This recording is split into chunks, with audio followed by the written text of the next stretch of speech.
Hi, my name's Alina, and this is the pilot episode of the Figurine Critique. For today's first episode, we're going to be looking at the Figure-rise LABO Kotori Minami figure. This is the box art, and you're probably wondering why it's not a box. Well, it's because I cut it up and I didn't want to throw away the entire box, but I also wanted to save space. That was my own fault. I'm sorry. I will have a full box for the next episode. But you can see from the box art, we have a beautiful figure of Kotori Minami from Love Live, and some of the prominent features like the pleated skirt, the roses, and the balloons, which are all in different finishes. We also have the back of the box, which has an anime version of her rather than the figurine version, which is just as pretty. But we're not here to see the box. We're here to see the figure. So, just in case, oops, there's a price mark there. That's my bad. I'll have that off later.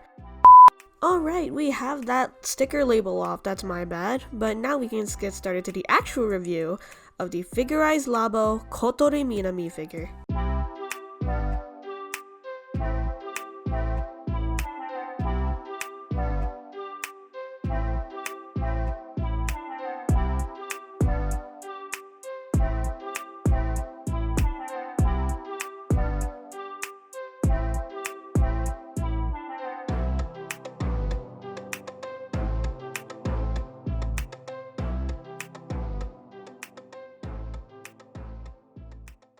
For people that don't know what Love Live is an anime that's been done by animation studio Sunrise that revolves around a group of 9 high school girl friends who become idols in order to save their school from shutting down. Now, Kotori in this case is a member of the group Muse that is part of Ototonizaka High School and is also known as the legendary maid Mina Linsky working in Akihabara. But here's the thing, I can't seem to find this dress anywhere, so if someone can tell me where this dress came from, that would be great, but otherwise I have literally no references to this dress. Just like the reviews before me, I will also be looking at the articulation, the build process, size comparisons, but I will also be looking at it as a painter and as a customizer to recommend different color codes and recommend how easy it is to put together after you've had layers of paint on it, different color combinations, and that of the sort. So we'll be going from the top and going our way down to the bottom. Now, starting with the hair looks very voluptuous. It looks like it's in motion, so it has that very nice feel on it. It comes with a blue hair tie and it comes with a whole bunch of braids. Now, the hair elastics on those braids are actually stickers. So in the box, it'll come with, I think, around 6 to 8 of these stickers that you put on the braids, so they have a little bit of a hairband to them. So we have the bow on the back, clear sleeves, and a very nice lace tube top. And it is very well done with very different finishes all throughout. Now, the very interesting thing is these balloons.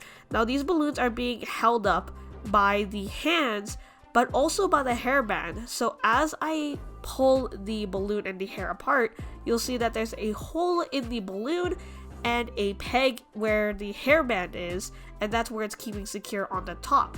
Then in the middle, it's actually where the hand is, so there's a peg in the hand, and that's where it slits in for the other balloon.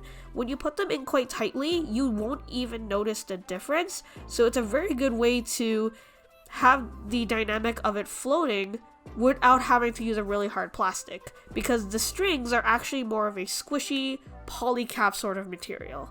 Now, as we move to the back, with all of that beautiful hair, we have the braid in the top. On the top, we have a ponytail going all the way down on the side, glossy balloons, and as we move back a little bit here, we'll actually see all the different details like the ruffles in the wrists.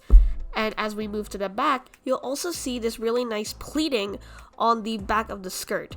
Now, as I put this up closer, you'll see that in the light, it'll actually kind of shift a very lilac purple and a very faint blue. So in the light, it has like this very iridescent, very mermaidy, magical type finish on it, which I think fits the outfit perfectly. But I would like to warn you that if you do clip these out, the stress marks will be very clear. So I would like to tell you to just be careful about that.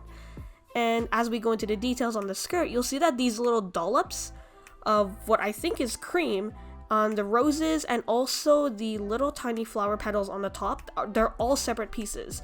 Now you would think that all these pieces are the same, but they're actually not. They're all in different sizes, so I would suggest instead of clipping them all out at once, clip them out one by one to make sure you know where the pieces are supposed to be, so that you won't have a wonky looking skirt by the time you're done.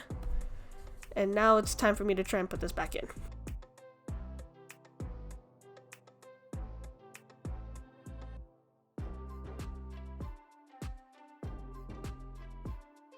Now that we have the flower back in its place, we can start moving on down to the bottom of the skirt and the legs. Now the bottom of the skirt has some pleats, it has the garter and the stockings, and we have some glossy shoes.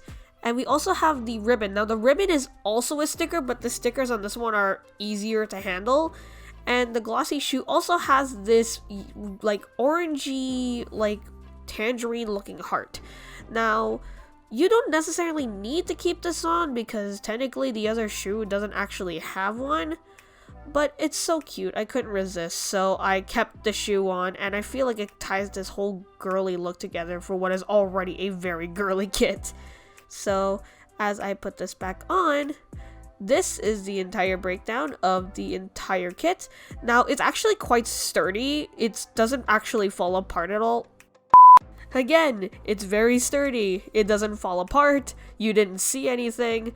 The only thing that does fall off is the circular base. So when you put it on a desk, when you put it in that base, it's very stationary, it looks really pretty. But when you lift it up, that base is going to fall off. So just be careful of that. Now for the size comparison section of the video, we have the SD Barbados Lupus Rex, the high grade Penelope, which I know is a bigger high grade, and the master grade Unicorn Verka EX. If you want to see the review, you can find it here on the channel at GTS Gunpla Talk Show. I will put that video in the description below. Now is the part of the video where I can talk about color separation, part separation, color combinations, etc. So for this, I wanted to look at some very girly themes, and especially with the color and part separation, it's really easy to maintain the color balance so nothing is too much of one color or too much of another. For example, I was looking at a wedding theme that would fit really well with this idea. So you could keep the balloon colors, the frosted plastic can stay the same, and all of the colored on the skirt and on the bow, if you change that to different shades of white, then it could look like a really pretty, short, cute wedding dress that you've probably seen in other wedding figurines that you've seen online, like on Tokyo Otaku Mode or Good Smile Company and things like that.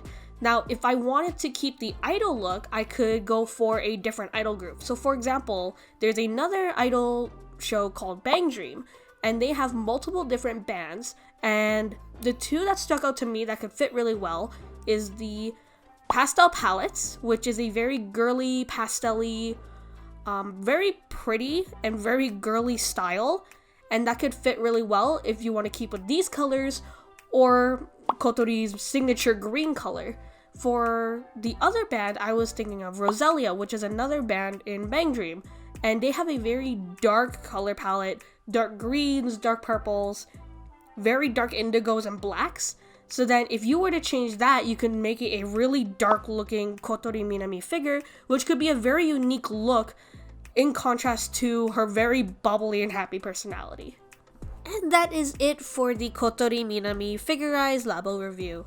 Now, because this is a pilot episode, feedback is greatly appreciated, and hopefully for the next episode, I'll actually have a cleaner desk, better editing skills, and hopefully a voice that you'd be okay listening to. So if you haven't already, like and subscribe, click the notification bell to make sure that you don't miss any one of our videos in the upcoming future. We have a lot planned for you guys for December and for the beginning of 2021. So until then, this is Alina, and this is the Figurine Critique.